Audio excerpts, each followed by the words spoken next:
it's Jennifer from Flux. In this video, I'm going to show you how to steam block your projects that use acrylic yarn. I've had a lot of you ask me about blocking pieces with acrylic yarn. I have a piece right here. This is actually a sneak peek of tomorrow's project, so stay tuned for that, but I wanted to give you a little sneak peek. And this is made with 100% acrylic, so I thought it would be a good candidate to show you a little bit. And if you do make this piece tomorrow, you'll know how to block it as well. So I've had a lot of you ask about this and have tried wet blocking. If you're not familiar with that, that's where you either soak or spray your piece down and pin it back. And with acrylic yarn, sometimes it works, but usually it's not as successful as using natural fibers like wool or cotton, for example. So this is a technique you can use to kind of flatten out your pieces a little bit. Now these little flowers I made, some of them are laying nice and flat and some of them are curling up a little bit. So we're gonna get those nice and flat. The one thing that you always must remember about this process is to never, we're going to be using an iron on the steam setting and a blocking mat and our pieces. So one thing to remember is to never touch your iron directly to your piece. It will not only ruin your piece and melt it, but it will also ruin your iron as well. So you'll just need a few simple things for this. You'll need your project. Now again, this is 100% acrylic for this. You'll need an iron. Now I've already plugged my iron in and I have it on the hottest setting. See the steam setting here?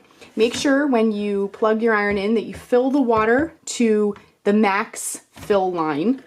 Get it nice and loaded up with water. You don't want to run out of water.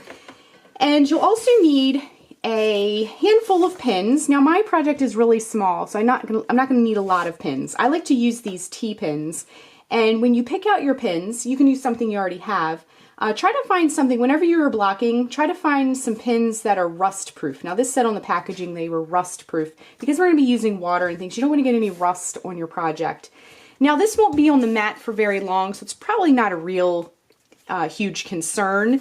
But if you were blocking, wet blocking something, for example, and needed to pin it and let it dry for a day or two, you definitely want something that won't rust. So I just like to keep the rust-proof pins on hand for any blocking project. Now, I have a blocking mat here. I've seen people use towels, which works really nice if that's what you have. And my tip of the day is you can buy fancy blocking mats at yarn shops and online and things like that. I use if you flip this over, I use kids' play mats, these interlocking play mats that fit together. You can find them in the toy aisle. I actually got this on clearance and it was under $10 for a whole set of them. It was, I think, like 12 of them or something like that. And they fit together. So you can fit them together for maybe like a triangle shawl and do like a whole long line of them. Like this scarf, I'll probably hook a few of them together. But they work really, really well if you flip them over. And they're really cheap also. And you can keep a couple in hand. And if you have kids, you could even go in their playroom and maybe borrow one really quick. So let's get our scarf ready. I'm just going to grab a section that looks curly to me. Now these roses or flowers are just a little bit curly looking. So what we want to do is take our pin and we're just going to sort of pin the back. Now I like to go at an angle so I can see what I'm doing. You don't necessarily have to do this, it's just a personal preference. I'm just going to pin it back, not too much. You don't want to distort your stitches, but you do want to get it pulled back a little bit so you can see it and it opens up. So what I'm going to do is let's just do a couple, maybe like these three here. Just pin these back, get everything nice and straight. Again, we don't want to do this too far. You don't want to take it too far and distort your project. Now you can use this technique also if you need to lightly block something that's in wool or cotton or something like that. It works for that as well. All right, so now I have my pieces laid out. Now you don't want to go too much below an inch. And if you use pins like I have, they sort of act as a guide and tell you when to stop and not take it down too far. So let me slide this up. And my iron has a little locking mechanism to lock it into place. It has a little stand.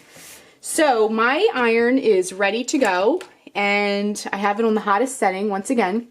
And then what I'm going to do is now if you look at your iron, you're going to usually have your water reservoir, which is up here. You can pour your water into it. And then you have this button usually, which you press to spray water onto your project, and we're not going to use that button. But this button here you'll use for steam. And then I have this knob that I can use to kind of adjust the settings.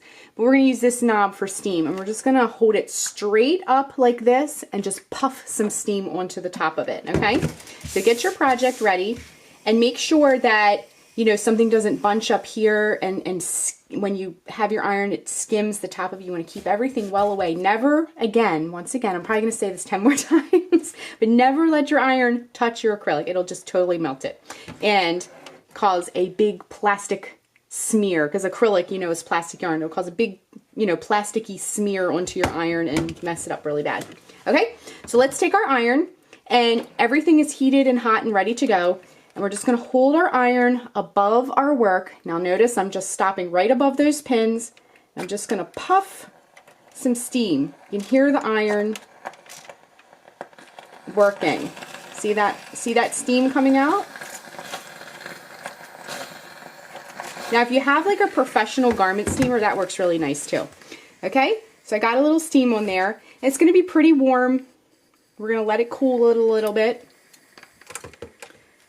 Okay, and then you can do it again. You can do it a couple times if you need to. Hear my iron. See that puff of steam coming out? For some reason my iron's a little slow on the uptake here. There we go. Get a little steam on there.